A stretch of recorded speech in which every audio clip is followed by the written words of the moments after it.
Hello বন্ধুরা, চলে আসলাম নতুন একটা ভিডিও নিয়ে। এটা কালিয়াগঞ্জ যে মন্দিরটা, কালিয়াগঞ্জ রশিদপুর মোড়ে নেমে টোটোওয়ালাকে বললেই হবে কালীকুণ্ডি মন্দিরে যাব।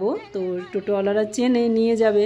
তো আমরা তো ঢুকে পড়লাম মন্দিরে, প্ল্যান করেই গিয়েছিলাম যার যার বাড়ি থেকে যে ওখানে গিয়ে দেখা হবে। তো গিয়ে তো দেখা হয়ে গেল।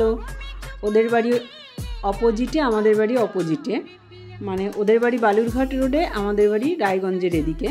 তো দুজন গিয়ে একই জায়গায় দেখা হলো। দেখা করে নিয়ে দেখো, প্রথমে আমরা রাধা গোবিন্দের মন্দিরটা দর্শন করে নিলাম।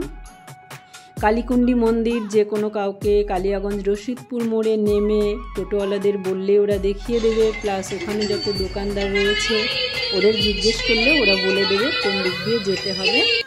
তো প্রথমে ঢুকে মায়ের মন্দিরটা, রাধা গোবিন্দের মন্দিরটা দর্শন করলাম। তারপরে দেখো জলের মধ্যে কি অসাধারণ দেখতে।